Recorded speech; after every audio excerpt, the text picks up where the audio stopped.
আলহামদুলিল্লাহ আলহামদুলিল্লাহ ওয়াসসালাতু ওয়াসসালামু আলা রাসূলিল্লাহ ওয়া আলা আলিহি ওয়া সাহবিহি আজমাইন আম্মা বা'দ। আল্লাহ সুবহানাহু ওয়া তাআলা অসংখ্য শুকরিয়া, তিনি আমাদেরকে তৌফিক দিয়েছেন রাসূল সাল্লাল্লাহু আলাইহি ওয়াসাল্লামের জীবন সম্পর্কে জানার জন্য, শেখার জন্য, একত্রিত হওয়ার। আল্লাহ সুবহানাহু ওয়া তাআলা যেন আমাদের জানার মধ্যে, শেখার মধ্যে বরকত দেন, আমিন। আমরা শেষের দিকে চলে এসেছি। আমরা যেমন বলতেছি, আর হয়তো আমাদের 6টা ক্লাস হবে ইনশাআল্লাহ। আমাদের সিরা রাসূল সাল্লাল্লাহু আলাইহি ওয়াসাল্লামের জীবনী সম্পর্কে আলোচনা আমাদের হয়তো শেষ হয়ে যাবে। 100% আলোচনা করা তো সম্ভব না। আমরা প্রত্যেকটা মুহূর্ত সম্পর্কে জানতে পারবো যখন আল্লাহ যদি আমাদেরকে তৌফিক দেন। কিয়ামতের দিন যদি আমরা রাসূল সাল্লাল্লাহু আলাইহি ওয়াসাল্লামের সান্নিধ্য পাই, তো ওনার কাছ থেকে আমরা শুনবো ইনশাআল্লাহ। প্রত্যেকটা মুহূর্তের কাহিনী ওনাদের কাছ থেকে শুনবো ইনশাআল্লাহ। সাহাবীদের কাছ থেকে সাহাবীদের কাহিনী, রাসূল সাল্লাল্লাহু আলাইহি ওয়াসাল্লামের কাছ থেকে শুনবো ওনার গল্প ইনশাআল্লাহ। যেন আমাদেরকে তৌফিক দেন, আমিন। আর কিয়ামতের দিনে আমাদের যখন জান্নাতে যাব, আল্লাহ যদি আমাদেরকে জান্নাতমুখী করেন, আল্লাহ যেন আমাদের জান্নাতমুখী করেন, আমিন। আল্লাহুম্মা ইন্নী আসআলুকাল জান্নাহ। জান্নাতে যদি আমরা যাই, জি জি অবশ্যই ইনশাআল্লাহ ইনশাআল্লাহ অবশ্যই, জি। আর জান্নাতে গেলে তো আমাদের সুবিধা আছে। জান্নাতে গেলে আমাদের সময়ের কোনো শেষ নাই। আপনি ধরেন গল্প করতে বসছেন, গল্প শুনতে বসছেন, রাসূল সাল্লাল্লাহু আলাইহি ওয়াসাল্লামের জীবনী সম্পর্কে শুনতে বসছেন, তখন তো আমাদের আধা ঘন্টা পরে এসার সময়, এসার ওয়াক্ত, তখন আর সময়ের কোনো পাবন্দি নাই। আপনি 50 বছর একটা গল্প শুনতে থাকেন, আপনার সময়ের কোনো শেষ নাই, আপনার কোনো বিরক্তি নাই, কোনো লিমিট নাই, কোনো বাধা নাই, কোনো নিষেধ নাই, কোনো তাড়া নাই, কোনো ক্লান্তি নাই। শুনতে থাকেন 50,000 বছর শুনেন, 50 বছর শুনেন, 70 বছর শুনেন, অতঃপর আবার বসেন, ঘুমান, 70 বছর ঘুমান, ঘুমানোর টেনশন নাই, ওই গল্প শোনার সময়ের অভাব নাই, কোনো কিছুর অভাব নাই। জান্নাতে অসীম জীবন, কোনো শেষ নাই। আল্লাহ যেন আমাদেরকে তৌফিক দেন। আল্লাহুম্মা ইন্নী আসআলুকাল জান্নাহ ওয়া আউযু বিকা মিনান নার। তো আমরা বিদায় হজ সম্পর্কে আলোচনা করবো ইনশাআল্লাহ। হাজ্জাতুল ওয়াদা, দাওয়াত এবং তাবলীগের কাজ সম্পূর্ণ হলো, এবং আল্লাহর সার্বভৌমত্ব স্বীকৃতি এবং আল্লাহ ছাড়া অন্য কারো সার্বভৌমত্ব অস্বীকৃতি, মুহাম্মদ সাল্লাল্লাহু আলাইহি ওয়াসাল্লামের পয়গম্বরের ভিত্তির উপর নতুন এক সমাজ কাঠামো প্রতিষ্ঠিত হলো। মানে রাসূল সাল্লাল্লাহু আলাইহি ওয়াসাল্লামের নবুয়তে যে কাজগুলো ছিল মোটামুটি তা সম্পন্ন হলো। যে দাওয়াতি কাজ করা, দাওয়াত সম্পন্ন হলো, মানুষের কাছে আল্লাহর দ্বীন পৌঁছানো সম্পন্ন হলো, আল্লাহর সার্বভৌমত্ব স্বীকার করা, আল্লাহ অন্য কারো সার্বভৌমত্ব অস্বীকার করা, এগুলো সম্পন্ন হলো, তাই না? তো আল্লাহ সুবহানাহু ওয়া তাআলার পক্ষ থেকে রাসূল সাল্লাল্লাহু আলাইহি ওয়াসাল্লামের নিকট আভাস দেওয়া হচ্ছিল যে পৃথিবীতে তার অবস্থানের সময়কাল ফুরিয়ে আসছে। তো আসলে বিদায় হজের সময় থেকে আসলে আমাদের রাসূল সাল্লাল্লাহু আলাইহি ওয়াসাল্লামের শেষটা শুরু। তার যে মানে মৃত্যু সময়টা কাছাকাছি চলে আসছে বিদায় হজের সময় থেকে। তো বিদায় হজ হয়েছে কবে? হজের সময়, তাই না? 10ম হিজরির ওই যুলহিজ্জা মাসে, তাই না? আর রাসূল সাল্লাল্লাহু আলাইহি ওয়াসাল্লাম মারা গেছেন কবে? রবিউল আউয়াল মাসের 11তম হিজরি রবিউল আউয়াল মাসে। তো যুলকাদা, যুলহিজ্জা, মুহররম, সফর, রবিউল আউয়াল, তার মানে 3 মাস, তাই না? বিদায় হজের মৌসুমের 3 মাসের পর সময় তিনি মারা গেছে, তাই না? তো এই 3 মাস আগে থেকে তার আসলে সময় চলে আসছে, এবং তিনি বুঝতে পারতেছেন বা আল্লাহ সুবহানাহু ওয়া তাআলার পক্ষ থেকে আভাস আসতেছিল যে তার সময় ফুরিয়ে আসছে, তাই না?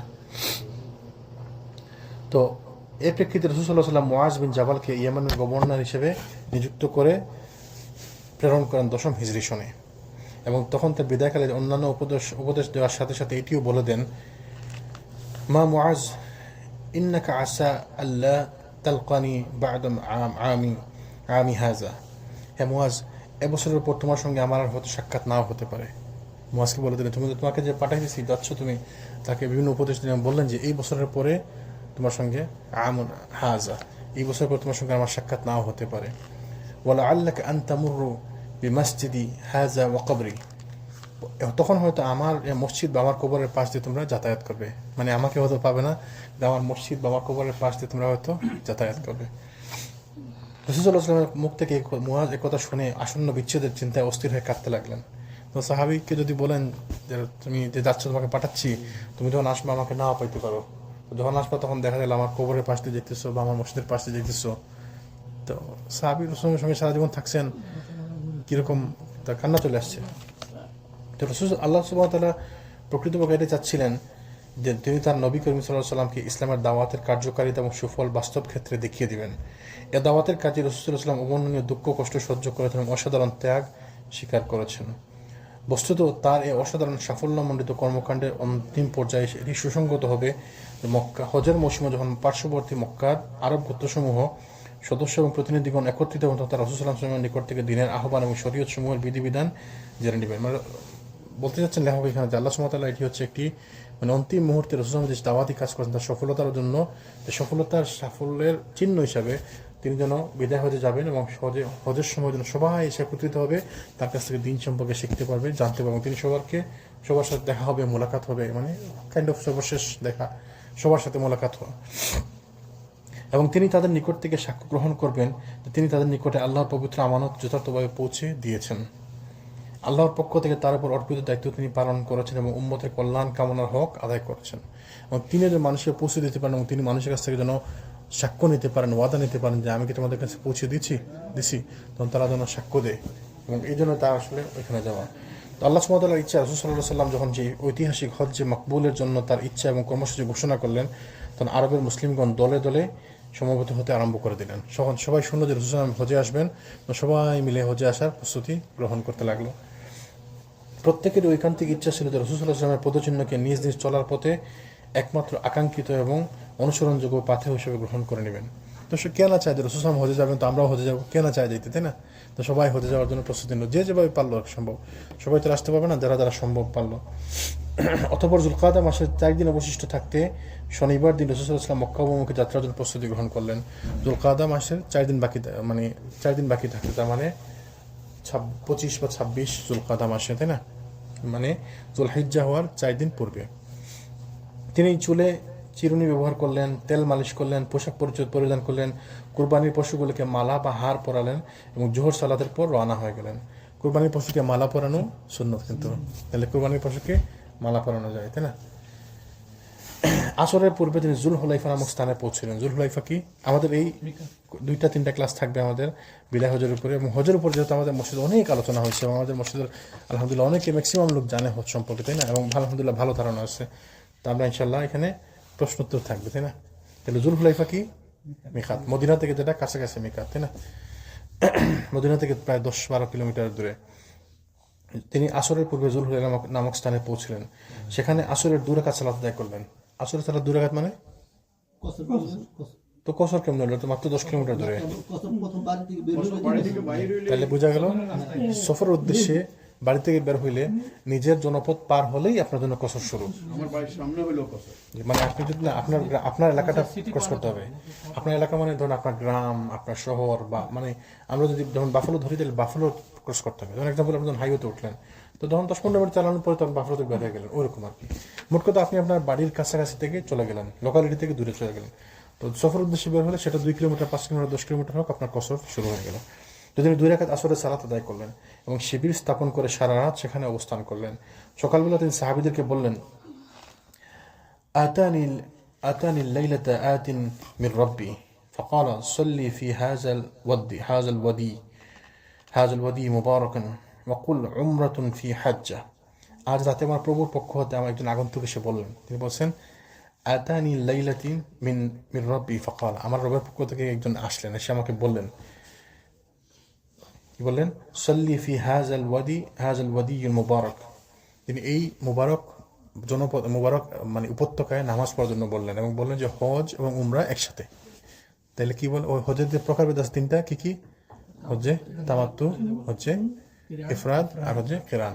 তো হজ্জে তামাত্তু হচ্ছে উমরা এবং হজ আলাদা, প্রথমে উমরা, পরে হালাল হয়ে গেলেন, পরে হজ হওয়া। কিন্তু বাকি 2টা তো হচ্ছে হজে কিরান এবং ইফরাদ হচ্ছে একসাথে।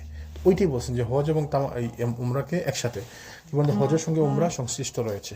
এই জন্য তিনি একবারে যখন ইহরাম করলেন, হজের এবং উমরার জন্য একবারেই ইহরাম করলেন রাসূল সাল্লাল্লাহু আলাইহি ওয়াসাল্লাম, হজ্জে কিরান। জি। অতঃপর জোহরের সালাতের পূর্বে রাসূল সাল্লাল্লাহু আলাইহি ওয়াসাল্লাম, মানে পরের দিন তিনি এখানে একদিন থাকলেন, তাই না?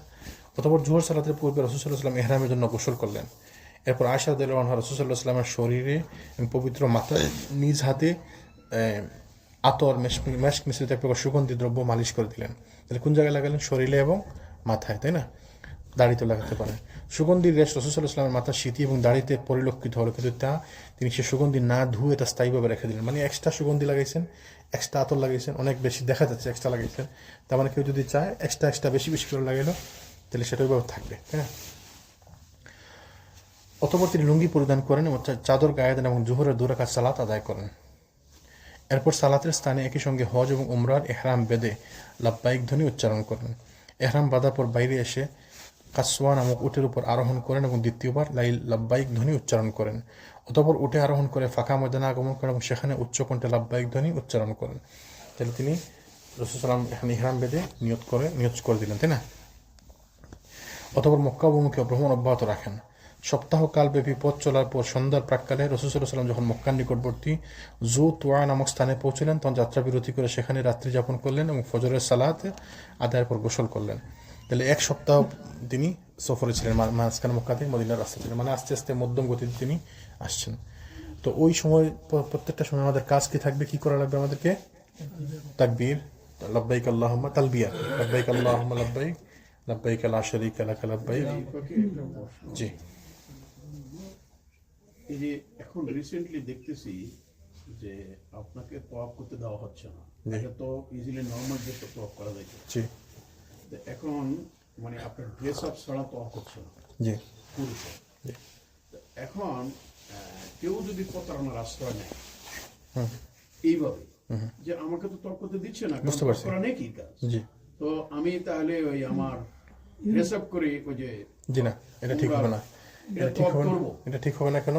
কারণ প্রথমত তওয়াফ নিষিদ্ধ না, তওয়াফ কিন্তু নিষিদ্ধ। আপনি যেটা বলছেন তওয়াফ নিষিদ্ধ না, শুধুমাত্র মাতাফের মধ্যে তওয়াফটা ওরা লিমিটেড করছে শুধুমাত্র হাজিদের জন্য বা মুহরিমদের জন্য, যারা ইহরাম করতে উমরা করতে আসবে মাতাফের মধ্যে। তো মাতাফের মধ্যে না করলে শুধু আপনি উপরে করেন, সওয়াবের কাজ নেবেন, 50 মিনিট বেশি লাগলো এক নাম্বার, তাই না? তাহলে তাওয়াফ করতে পারবেন 2 তলায় 3 তলায়। আপনার মতো নির্দিষ্ট সময় যে শুধু দিনে করতে হবে, আপনি রাতে করেন। আর ঠিক আছে, দিনে গরম, রাতে করেন। রাতে কিন্তু রাতে ভিড় কম থাকে, তাই না? 2 তলায় রাতে ভিড় কম থাকে, তাহলে আপনি করতে পারেন। 1 নম্বর। 2 নম্বর হচ্ছে প্রিন্সিপাল একটা কাওয়াইদ মনে রাখবেন যে হালাল কাজ করতে গিয়ে হারাম পন্থা অবলম্বন করা নিষেধ। হারাম পন্থায় হালাল কাজ করা যাবে না। ব্যাপারটা বুঝতে পারছেন?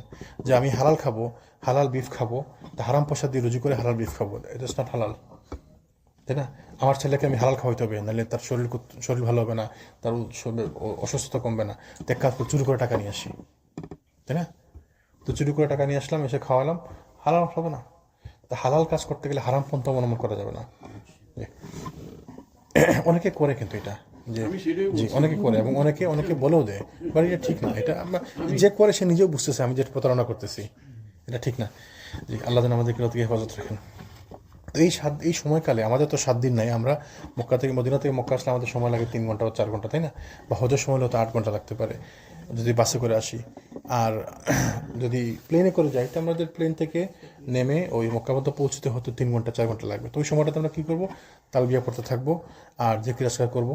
আর অশালীন কথাবার্তা, অসার কথাবার্তা বলবো না, খারাপ কথাবার্তা বলবো না, বিবাহের আলোচনা করবো না। ওই যে নিষিদ্ধ কাজগুলো সবাই জানি আমরা, যেমন নখ কাটা, চুল উপরে ফেলা, নখ উপরে ফেলা, কারোর সাথে খারাপ ব্যবহার করা, গালাগালি করা, বকাবকি করা, এই কাজগুলো করা যাবে না। পোকামাকড় মারা, বিনা কারণে গাছের পাতাও ছেড়ে যাবে না হারামের ভিতরে। জি জি, এহরামের অংশ মুখের হিজাব থাকবে না, মানে নেকাব থাকবে না। জিলবাব থাকতে পারে, যে মাথার উপর থেকে একটু নামিয়ে দিবে পুরুষ দেখলে, কিন্তু মুখটা খোলা থাকবে, এটাই নিয়ম। মানে নেকাব করা যাবে না। চাইলে আপনি মাথার উপর থেকে এখান থেকে টুপির মতো আছে, লম্বা টুপি, এটা করা যায়, এটা করা যায়, কিন্তু ওদের নেকাবটা করা যাবে না। জি, সেম সময়, মানে এহরাম অবস্থায়। সাই তো আপনার এহরাম অবস্থায়, সাই করার পরে না, আপনি চুল কাটার পরে আপনি হালাল হলেন, তাই না?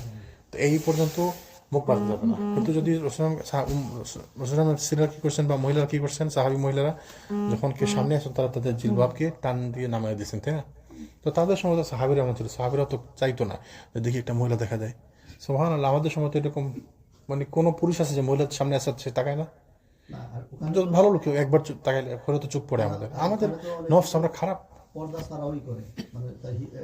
অনেকে তো করে একদম, এগুলো তো ঠিক না। অনেকে আসে একদম, জি না, এগুলো তো ঠিক না, এগুলো তো লোক দেখানো, রিয়া।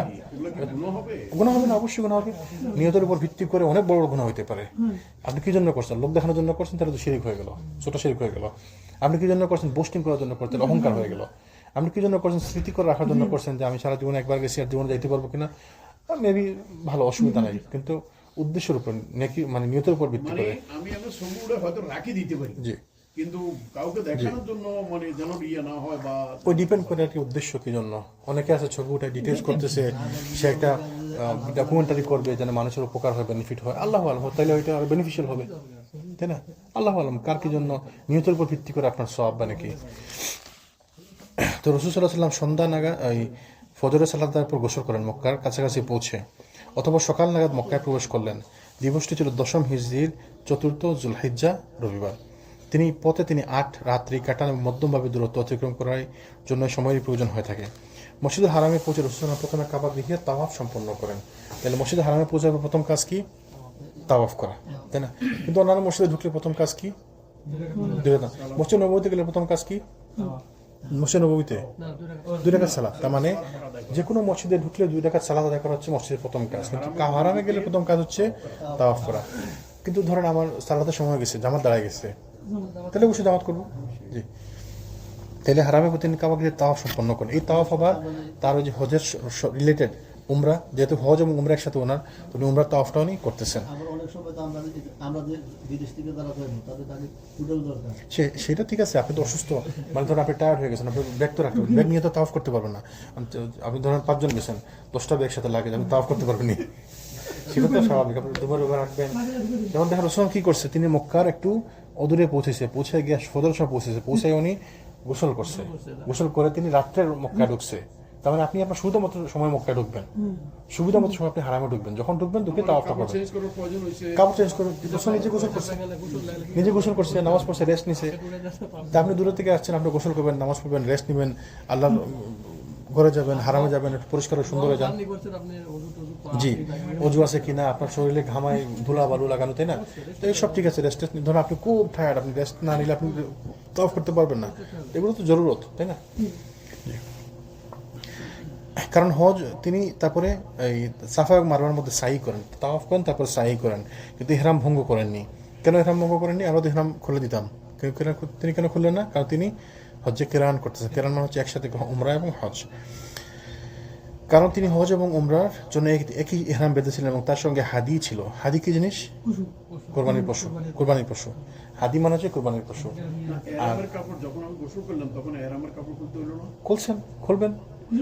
গোসল করার সময় যেভাবে গোসল করা চাইবে করবেন। আপনি যদি বাথরুমে গোসল করেন, কাপড় খুলে করেন, অথবা এক্সট্রা কাপড় পরে নেন, সিলাইলা কাপড় যেন না হয়, বা উপরের অংশটা খুলে ফেলেন, নিচেরটা পরে গোসল করেন, পরে নিচে একটা এক্সট্রা দিয়ে চেঞ্জ করে ফেললেন, ঠিক আছে? হাদি হচ্ছে, এটা গুরুত্বপূর্ণ, হাদি হচ্ছে কোরবানির পশুকে বলা হয়, তাই না? মানে হজের সময় যেটাকে নিয়ে যাওয়া সেটাকে হাদি বলে। আর নর্মালি কোরবানির পশুকে কি বলা হয়? উদহিয়া। তাওয়াফ এবং সাই সম্পন্ন করার পর রাসূল সাল্লাল্লাহু মক্কার উপরিভাগে হাজুন নামক স্থানের পাশে অবস্থান করেন। তিনি দ্বিতীয়বার হজের তাওয়াফ ছাড়া আর কোনো তাওয়াফ করেননি।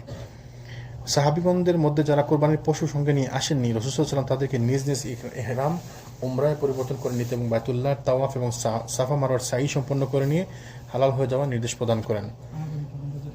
জি, আমরা যেটা বলি, সাহাবীদেরকে বলেন, তোমরা যারা সাথে কোরবানির পশু নিয়ে আসোনি, তোমরা এক কাজ করো, তোমরা ওই ইহরাম সে প্রয়োজন করে চেঞ্জ করে ফেলো, মানে তাওয়াফ সাই করে তোমরা এটাকে উমরা করে আলাদা করে ফেলো, হালাল হয়ে যাও। তো যেহেতু রাসূল সাল্লাল্লাহু নিজে হালাল হচ্ছিলেন না, তো সাহাবীরা একটু ইতস্তত করতেছিলেন যে রাসূল নিজে হচ্ছেন না, তাহলে আমি করবো কেন?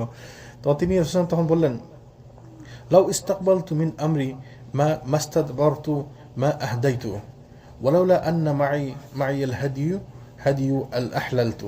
আমি যা পরে জানলাম তা যদি আমি আগে জানতাম, তাহলে আমি হাদি সঙ্গে আনতাম না এবং আমি এইভাবে উমরা করতাম, মানে এইভাবে উমরা করে হালাল হয়ে যেতাম। আমি যখন এখন আসার পরে জানলাম, তার মানে আল্লাহ সুবহানাহু ওয়া তাআলা তাকে জানিয়ে দিয়েছেন যে এইটা হচ্ছে করা যায়। এই জন্য আমাদের আমরা বলছি যে আমরা করবো হজ্জে তামাত্তু, কারণ এটা হচ্ছে লেটেস্ট। তিনি আগে যেটা জানছেন তারপরে তিনি আরেকটা জানছেন, আরেকটা তাকে জানানো হয়েছে। যেমন ওইখানে কি বললেন যে আমাকে জানানো হয়েছে, রাত্রে এসে আগন্তুক এসে আমাকে বললেন যে উমরা এবং হজ সংশ্লিষ্ট একসাথে। তাহলে এখানে এসে কি বললেন, দেখেন এটা কিন্তু 8 দিন আগের কথা, তাই না? 8 দিন পরে তিনি নতুন স্টেটমেন্ট দিলেন, কি বললেন যে আমি যদি যা জানতাম, আমাকে যা পরে জানানো হয়েছে তা যদি আমি আগে জানতাম, তাহলে আমি হাদি করতাম, মানে হাদি সঙ্গে আনতাম না এবং আমি এহরাম আলাদা করতাম, উমরা করতাম, পরে হজ করতাম, তাই না? তো দেখেন এইটা হচ্ছে লেটেস্ট, তাই না? তো আমরা এই জন্য আমরা কেরান না করে এটা করি, তামাত্তু করি। তাহলে আমরা তামাত্তুর জন্য মনে করি উত্তম।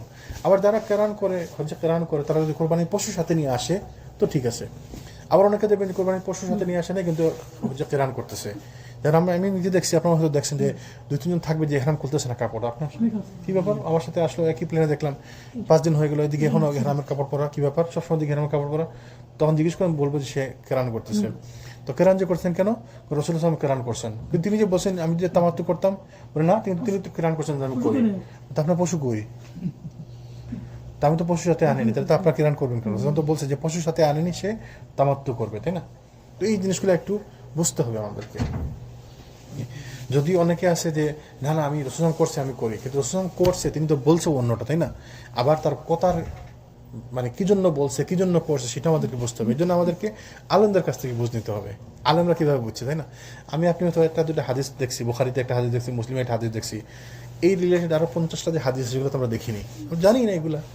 তো এই জন্য আলেমদের কাছ থেকে শুনতে হবে, তো যারা হকপন্থী আলেম যারা, আমার জি। পশু কোরবানিটা তো আমি দেখি না। জি, সেটা তো এখন আর অনেক ডিফিকাল্ট, আজকালকের দিনে অনেক ডিফিকাল্টের জন্য ওখানে আলেমরা বলছে। তাহলে আমি যদি মনে করি যে আমার পশুটা জি ওই টাইমে আমি শেষ হওয়ার পরে এই, আমার শেষ হওয়ার পরে আমি ঘোষণা দিলাম যে তোমরা আমেরিকাতে আমার পশুটা পাবো। না না না না, কোরবানি তো মক্কার, এটা আছে মক্কা এবং মিনার প্রান্তরে হইতে হবে, হারাম এরিয়ার ভিতরে হইতে হবে কোরবানি। আমি তো ওগুলো দেখি না। না, হারাম এরিয়ার ভিতরে হইতে পারে না, মিনাতে আছে। আর যেখানে আমরা ওই যে পাথর মারতে যাই না, ওইখান থেকে দেখবেন একদিকে ডান দিকে বাম দিকে একদিকে একটা রাস্তা আছে, ওই যে কোরবানির দেওয়ার জায়গাটা, ওখানে মিনাতে আছে ওই জায়গাটা, বিশাল বড় জায়গা। ভিতরেই হইতে মানে হারাম এরিয়ার ভিতরে হইতে হবে বেশি। নর্মালি মিনাতে হয়, মিনাতে হওয়ার ছাড়াও যদি হারাম এরিয়ার ভিতরে অন্য জায়গায় হয়, হারাম এরিয়ার ভিতরে হইতে হবে। দম দিলে হারাম এরিয়ার ভিতরে হতে হবে। আপনি যদি আরাফাতেও দেন কোরবানিটা হবে না আরাফার ময়দানে, কারণ আরাফার ময়দানে তুমি বাউন্ডারি বাইরে। মুজদালিফা হারামের ভিতরে, মুজদালিফা হারামের ভিতরে। তো হারামের ভিতরেই দেয়, জি, মিনাতেই দেয়, এত এই যে মানে পশু জি। আমি পুরো দেখলাম না, এটা শোনা এটা তো এটি আলাদা করে রাখছে, কন্টামিনেশন যেন না হয়, এই জন্য আলাদা করে রাখছে। আমি চাইলে ভিজিট করতে পারেন, দেখবেন অনেক দেখতে পারবেন, যেতে পারবেন। অনেক বাঙালি সাহেব কিন্তু লাইভ করে, যারা যে গ্রুপ নিয়ে যায়, দেখছেন তো অনেক বাঙালি সাহেব লাইভ করে, উনি দেখছি সবসময় নিজে গিয়ে কোরবানির পশু কিনে। বাংলাদেশ থেকে যারা আসে ট্রাভেলসের মাধ্যমে, এরা তো ট্রাভেলসের মাধ্যমে সেখানে যে কিনে, ট্রাভেল এজেন্সির মাধ্যমে ওরা কিনে, নিজে সবাই কিনে না, এজেন্সির লোক গিয়ে একসাথে 100-200 যতটা মানুষ ওটা কিনে ফেলে, কিনে ওরা কোরবানি কন্ট্রাক্ট দিতে, তাই না? আমি গেছিলাম, আমি ওই ব্যাংকে টাকা জমা দিচ্ছি। না না, আমি বলছি বাংলাদেশ থেকে যারা আসে। আমি তো বাংলাদেশ দিয়ে গেছিলাম। তো আপনি ব্যাংকে টাকা দিচ্ছেন, ওই এজেন্সিকে দেন নাই? না, আপনার এজেন্সি আমার ব্যাংকে নিয়ে গেছে, ব্যাংকের টাকা জমা দিচ্ছে, ওরা ওকে, রিসিপ্ট দিচ্ছে। এক এজেন্সির এক হিসাব, এক এজেন্সি হয়তো ব্যাংকের মাধ্যমে দিচ্ছে, আরেক এজেন্সি হয়তো কুরবানি হলে আমার মেসেজ আসছে। ধারণী। না না, ব্যাংকেই তো দেয় সবাই, ব্যাংকের মাধ্যমে দেয়, যেমন আমাদের প্যাকেজের মধ্যে থাকে, বা ব্যাংকের মাধ্যমে দিতে পারেন, বা এজেন্সির মাধ্যমে। আপনি যখন কুরবানি দিবেন অটোমেটিক আমি ফোনের মধ্যে মেসেজ জি জি, ওইটাই হয় এখন, ওইটাই হয়। যদি সুযোগ থাকে আপনি নিজে দিবেন তো নিজে দেন, অসুবিধা কি? কিন্তু যে অবস্থা থাকে ওইখানে নিজেকে কোরবানি দিবেন, এটা হয় না, হবে না, সম্ভব না। নিজে কোরবানি হয়ে যায় এরকম। জি জি জি। তো রসুল সালামের কথা শোনার পরে তার যাদের সঙ্গে হাদি ছিল না, তারা রসুল সালামের নির্দেশ মেনে নিয়ে হালাল হয়ে গেলেন। তাই হালাল হয়ে গেলেন মানে কি, ওমরা শেষ করার পরে তারা নর্মাল হয়ে গেলেন। আবার যে 2-4 দিন বাকি আছে, বা 5 দিন 6 দিন বাকি আছে, বা 10 দিন 15 দিন বাকি আছে, ওই সময়টাতে আপনি রেগুলার কাপড় পরে থাকলেন, রেগুলার হালাল অবস্থা থাকলেন। জুলহিজ্জা মাসের 8 তারিখের তারবিয়ার দিন রাসূল সাল্লাল্লাহু আলাইহি ওয়াসাল্লাম মিনায় আগমন করেন এবং তথা 9 জুলহিজ্জা সকাল পর্যন্ত অবস্থান করেন। তাহলে 8 তারিখে মিনাতে গমন করেন। মিনাতে গমন করা হচ্ছে সুন্নত, তাই না? মিনাতে গমন করা ফরজ না সুন্নত না ওয়াজিব? সুন্নত। কেউ যদি 8 তারিখে মিনাতে যেতে না পারে, তাহলে 8 তারিখে মিনাতে যেতে পারলেন না আপনি? না না, কথা বুঝেন, 8 তারিখে মিনাতে যেতে পারলেন না, 8 তারিখে কোনো অসুবিধা নাই, কোনো সমস্যা নাই। এই জন্য সুন্নত হচ্ছে 8 তারিখে রাসূল সাল্লাল্লাহু আলাইহি ওয়াসাল্লাম সকালে ফজর পড়ার পরে রওনা দিয়েছেন, আমিনায় গেছেন। কিন্তু আমাদের তো আগে নিয়ে গেছে। আচ্ছা, এখন ওরা করে কি 7 তারিখে সন্ধ্যার পর থেকে নেওয়া শুরু করে, 7 তারিখ সন্ধ্যার পর রাত থেকে নেওয়া শুরু করে, আবার নিতে নিতে তেমনি শুরু হয়, আর এমনি 8 তারিখ সকাল বিকাল দুপুর পর্যন্ত রাত্রি পর্যন্ত নিতে থাকে। অসুবিধা নেই। আপনি যদি সমস্যা যাওয়া উত্তম হচ্ছে যে 8 তারিখে ফজর যেহেতু সুন্নত পালন হলো, তাই না? মানুষের গ্যাদারিংটা বেশি। জি জি জি জি, স্মুথলি করার জন্য। তো কেউ যদি এখন আগে পরে যায়, একটু অসুবিধা নেই ইনশাল্লাহ, এটা একটু সুন্নত তো, কিন্তু যেহেতু মানে গ্যাদারিংটাকে স্মুথ করার জন্য এই জন্য। তাহলে যদি রাত 7 তারিখ রাত্র নিয়ে যায়, ইনশাল্লাহ কোনো অসুবিধা নেই। সুযোগ চেষ্টা করা ভালো যদি 8 তারিখে সকালে যাওয়া যায়। 8 তারিখ সকালেই ভালো। জি জি জি, এটা ভালো, তো সুন্নত। তারপরে আপনি ওখানে পৌঁছার পরে থাকবেন, 5 ওয়াক্ত সালাত এখানে পড়বেন, জোহর, আসর, মাগরিব, এশা, পরের দিন ফজর, তাই না? 5 ওয়াক্ত সালাত আপনি মিনার প্রান্তরে পড়বেন। এখানে যেমন বললাম জোহর আসর মাগরিব এসা এবং ফজর 5 ওয়াক্তের সালাত আদায় করেন তিনি।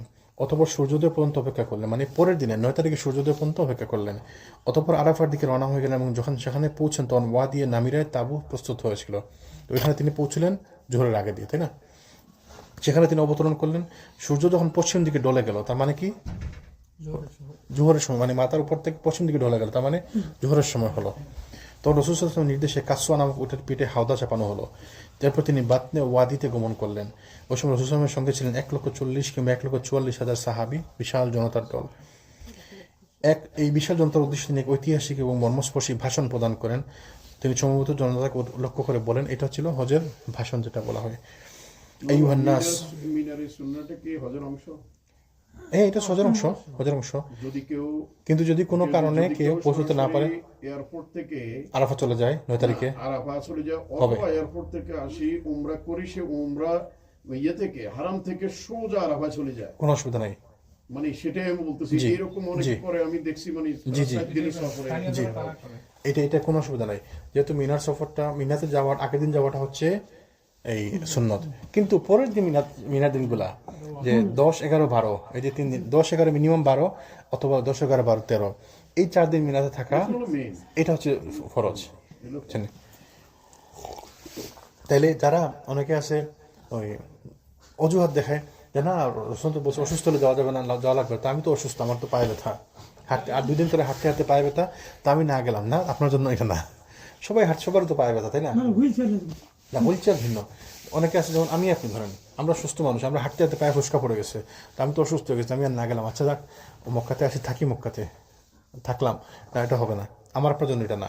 আসলে যারা অসুস্থ তারা যদি না যায় তাহলে বদলা অন্য কাউকে দিয়ে পাথর মারাবে, সেটা আসতেছে, আমরা ইনশাল্লাহ আলোচনা করবো।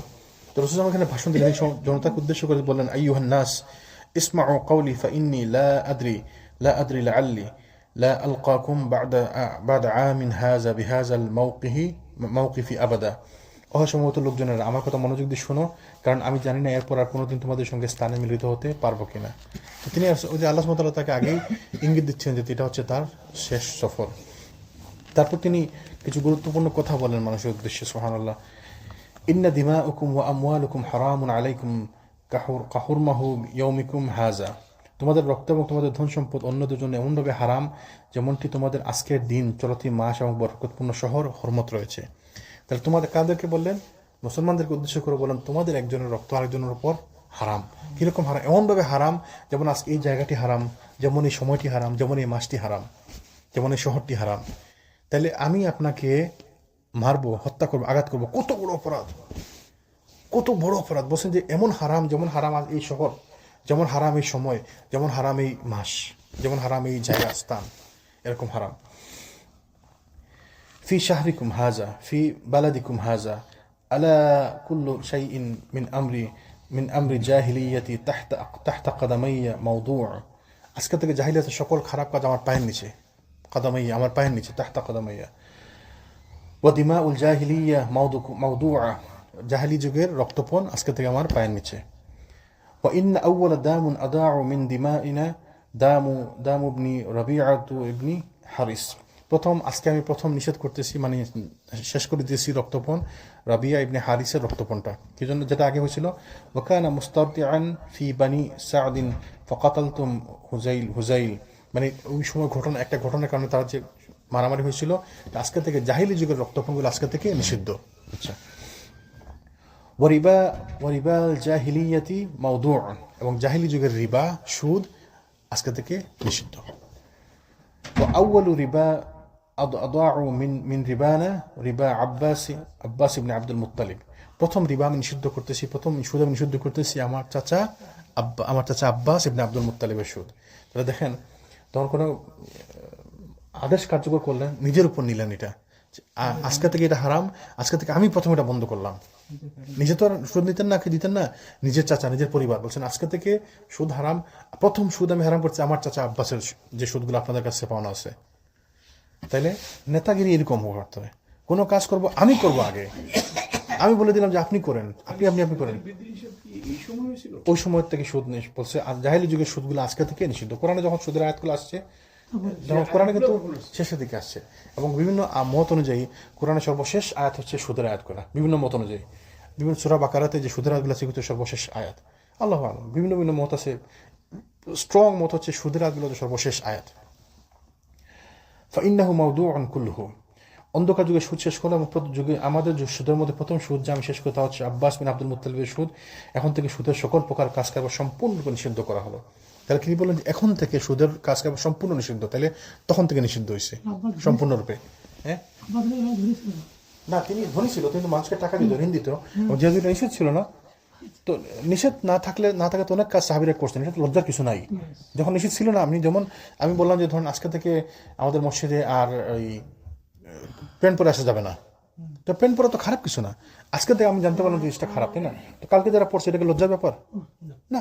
তেমন এক বাংলাদেশের একজন আলিম বলছে আলী রাদিয়াল্লাহু আনহু একবার ওই মদ হারাম হওয়ার আগে একবার মদ খাইছে, তারপর মসজিদে এসছে, সূরা তেলাওয়াত করতেছে, তেলাওয়াত ভুল করছে, এইটা নিয়ে তো অনেক আলেম, অন্যান্য আলেমরা নাকি তাকে কাফির ফতোয়া দিয়ে দিছে, মানে কত বড় অপরাধ করছে, সাহাবী নাকি মদ খাইছে। কিন্তু এটা তো সহিহ হাদিসের মধ্যে আসছে আলী রাদিয়াল্লাহু আনহুর ব্যাপারে তিনি বলছে যে আমার একজন আনসার সাহাবী দাওয়াত দিচ্ছে আমাকে এবং আব্দুর রহমানকে, আবার বলছে হাদিসের মধ্যে আসছে মদ হারাম হওয়ার পূর্বে। কতটা হাদিস আছে, আমি কালকে জন্য পাঠিয়েছি, তুমি বলছিলেন আমি পাঠিয়েছিলেন, এই জন্য বলতেছি জিনিসটা আর কি। তো যেটা আছে তো আছে, যেমন কালকে আমাকে এই ভাই প্রশ্ন করছিল এখানে নাই, তুমি বলছে রাসূল সাল্লাল্লাহু আলাইহি আব্বা আম্মা কই, তা আমি তাকে বললাম বুঝাই যে দেখেন এই প্রশ্নগুলো মানুষ করে, আমি নিজের সাথে আমি তাকে হাদিস দেখালাম, তো হাদিস দিলাম যে আপনি পড়েন, ঠিক আছে? তো মানুষ প্রশ্ন করে, কিন্তু যেটা সত্য তো সত্য, ঠিক আছে, জিনিসগুলো আমরা আলোচনা করবো না ওপেনলি, সবসময় আলোচনা দরকার নেই আমার, কিন্তু কেউ যখন জিজ্ঞেস করে তো আপনাকে বলতে হবে সত্যটা, তাই না? আল্লাহ রাসূল সাল্লাল্লাহু আলাইহি ওয়াসাল্লাম কি কখনো নিষেধ করছেন, মানে সত্য বলতে কখনো ঘাবড়াইছেন? সব কথা সবসময় ডাইরেক্ট না বলে কিছু কথা ইনডাইরেক্টলি হিকমতের সাথে বলতে হয়, কিছু কথা মানুষের আবেগের সাথে জড়িত করে আপনি এইভাবে সরাসরি বলবেন, সবসময় বলবেন না, কিন্তু যখন আপনাকে প্রশ্ন করলো একজন, আপনি আনসার দেবেন না, বা কেউ কঠিন করে ফেলতেছে সেটাকে। জি, তো এই জন্য এই হিকমতের সাথে বলতে হয়। তারপর তিনি কি বলেন, ফাত্তাকুল্লাহ ফিন নিসাই, তোমরা মহিলাদের সম্পর্কে তোমরা আল্লাহকে ভয় করো। ফাইন্নাকুম আখাযতুমুহুন্না বিআমানাতিল্লাহ, তো তোমরা তাদেরকে আল্লাহর আমানত হিসেবে গ্রহণ করেছো, তাহলে মহিলাদেরকে আমরা আল্লাহর আমানত হিসেবে আমাদের কাছে গ্রহণ করেছি না, এবং আল্লাহর কালেমার মাধ্যমে হালাল করে নিয়েছো। দেখেন কি সুন্দর বলছেন, আল্লাহর কালেমার মাধ্যমে হালাল করে নিয়েছো। তো মহিলা যাকে তুমি বিয়ে করছো তাকে তুমি আল্লাহর কালেমার মাধ্যমে হালাল করে নিয়েছো, তাই না? সে তোমার বাসায় আছে, তোমার বাড়িতে আসছে, আল্লাহর পক্ষ থেকে তোমার কাছে আমানত। তাদের উপর তোমাদের প্রাপ্য হলো তারা তোমাদের বিছানায় এমন কোনো ব্যক্তিকে আসতে দেবে না যারা তোমাদের সহ্যের বাইরে হবে। যদি তারা এরূপ কোনো অন্যায় করে বসে তাহলে তাদেরকে তোমরা মারধর করতে পারবে, কিন্তু গুরুতরভাবে আঘাত করবে না। তোমাদের উপর তাদের প্রাপ্য হলো তোমরা তাদেরকে ন্যায়সঙ্গতভাবে খাওয়াবে এবং পড়াবে। তাহলে ন্যায়সঙ্গতভাবে মানে কি? হালালভাবে ইনকাম, তাই না? এবং সুন্দরভাবে উত্তমভাবে তাদের খাওয়াবে এবং পড়াবে। তাহলে মহিলাদের খাওয়া পড়ানোর দায়িত্ব পুরুষের উপর জরুরি। তো পুরুষের আর মহিলাদের উপর জরুরি কি? সে পুরুষের, আমি যাকে অপছন্দ করি সে আমার বিছানায় বসতে দেবে না, এই কথাটার মানে কি? এই কথাটার মানে কি? হ্যাঁ, কি? আমি যাকে অপছন্দ করি তাকে আমার বিছানায় বসতে দেবে না, অন্য কাউকে মানে সুযোগ দিবে না, অসুবিধা দিবে না। এটা আমরা খারাপ মিনিং করতে পারি, আমি মনে করতে পারি যে খারাপ কিছু, আসলে খারাপ মিনিং না। কিন্তু মানে আপনি এমন কারোর সাথে সম্পর্ক রাখার দোকান নেই যাকে আমার অপছন্দ। জি, রামলা আবু সুফিয়ানের মেয়ে, হ্যাঁ ওই তো রামলা আসছে, বসতে চাইছে, বসতে দেয় নাই, বেডে বসে না, আল্লাহ রসুলের বেডে আমি তোমাকে বসতে দিব না, তুমি মুশরিক।